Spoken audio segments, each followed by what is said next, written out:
ও মুসলমান,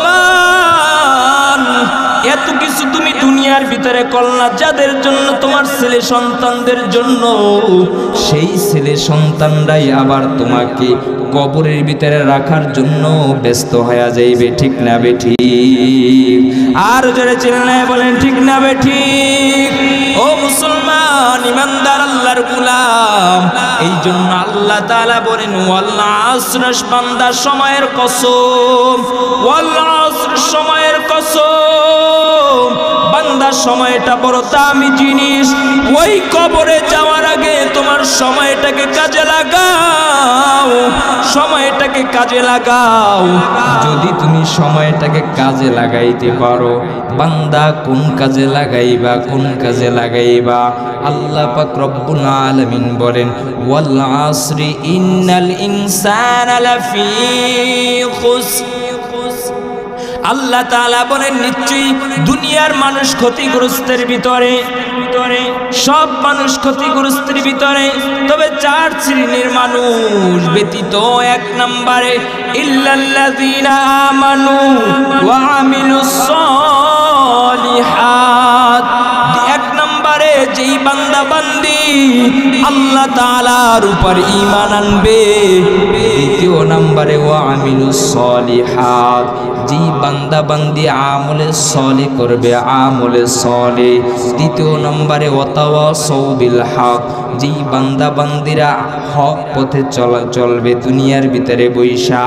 চতুর্থ নম্বরে ওয়াতাওয়াসাউ বিস সবর, যেই বান্দা বান্দিরা আল্লাহ পাক রব্বুল আলামিন যেই পরীক্ষাগুলা দুনিয়ার ভিতরে বৈশা করবেন, সেই পরীক্ষায় যেই বান্দা বান্দিরা ধৈর্য ধারণ করবে। এই চার শ্রেণীর মানুষ ব্যতীত সবাই ক্ষতিগ্রস্তের ভিতরে, সবাই কবরের ভিতরে ধরা খায়া যাইবে। কয় শ্রেণী? চার শ্রেণী। এক নম্বরে ইল্লাল্লাযীনা আমানু, যেই বান্দা বান্দিরা আল্লাহ পাক রব্বুল আলামিনের প্রতি ঈমান আনবে। আল্লাহ তাআলার প্রতি ঈমান আনতে হবে। আল্লাহ তাআলা কয়জন? আর জোরে চিল্লায় বলেন আল্লাহ তাআলা কয়জন? আমাদের রাসূল কি মুহাম্মাদুর রাসূলুল্লাহ সাল্লাল্লাহু আলাইহি ওয়াসাল্লাম। লা ইলাহা ইল্লাল্লাহ মুহাম্মাদুর রাসূলুল্লাহ। আমরা ইবাদত করব কার? আমাদের নবীকে, মুহাম্মাদুর রাসূলুল্লাহ। যেই বান্দা বান্দিরা আল্লাহ তাআলার প্রতি ঈমান আনবে, ঈমানের ফায়দা কি জানেন? ওই কিয়ামতের দিন, ওই কঠিন মুসিবতের দিন, যেই বান্দা বান্দিরা ঈমান আনবে, আল্লাহ তাআলার প্রতি ঈমান যেই বান্দা বান্দির অন্তরের ভিতরে থাকবে, আমার আল্লাহ তাআলা সুসংবাদ জানায়া দেয়।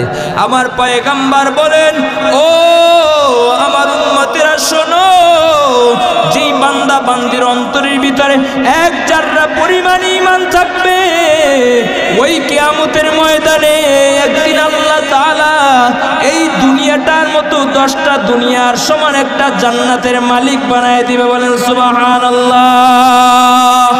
আর জোরে চিল্লায় বলেন সুবহানাল্লাহ। ঈমানের কত বড় দাম, ঈমানের কত বড় দাম।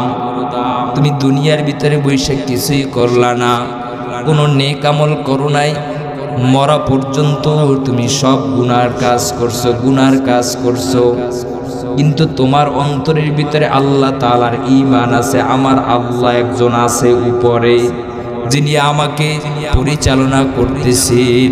আমার নবী মুহাম্মাদুর রাসূলুল্লাহ সাল্লাল্লাহু আলাইহি ওয়াসাল্লাম।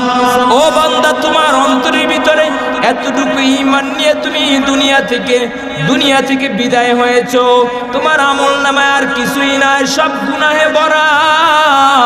আল্লাহ পাক রব্বুল আলামিন তোমাকে কিয়ামতের দিন তোমাকে জাহান্নামের ফয়সালা করে দিবেন। ফয়সালা করার পর আল্লাহ তাআলা লাস্টে একেবারে সবার শেষে যখন আল্লাহ তাআলা ঈমান দেখবেন যে কার অন্তরের ভিতরে ঈমান আছে, ঈমান আছে, ঈমান আছে, এক জাররা পরিমাণ ঈমান যার অন্তরের ভিতরে থাকবে, এক জাররা পরিমাণ ঈমান যার অন্তরের ভিতরে থাকবে, আমার আল্লাহ তাআলা তাকে জাহান্নাম থেকে তুলিয়া হায়াত নামক একটা নদী আছে, হায়াত নহর নামক একটা নদী আছে, সেই নদীর ভিতরে চুদনি দিয়া তোমাকে মানুষ রূপে বানাইয়া তারপর আল্লাহ তাআলা 10টা দুনিয়ার সমান একটা জান্নাতের মালিক বানায় দিবেন। সুবহানাল্লাহ। ঈমানের কত বড় দাম। দ্বিতীয় নম্বরে ওয়া আমিলুস সলিহাত, আমলে সলে করতে হবে, নেক আমল করতে হবে। দুনিয়ার ভিতরে বৈশা বান্দা দুনিয়ার ভিতরে বৈশা নেক আমল করতে হবে। আল্লাহ তাআলা বলে বান্দা সময়ের কসম আমি আল্লাহ তাআলা এই জন্য খাইছি যে বান্দা দুনিয়ার ভিতরে তুমি এত বড় একটা লম্বা সফরকে তুমি দুনিয়ার ভিতরে কাটাইবা, তোমাকে আমি আল্লাহ তাআলা তোমাকে আমি হুঁশিয়ারি করে দিতেছি, এ বান্দা বান্দিরা একটা দিন কিন্তু তোমাকে আমাকে আমি আল্লাহর দরবারে আসতে হবে, আমি আল্লাহর দরবারে আসতে হবে। কেউ মৃত্যু তোকে পালায়ন করতে পারবে না। যদি তুমি সুদীর্ঘ ওই দুর্গের ভিতরে যদি তুমি লুকাইয়া থাকো তারপর তোমাকে সেখান থেকে মৃত্যু গ্রাস করিয়া ফেলাইবে, ঠিক না বেঠি?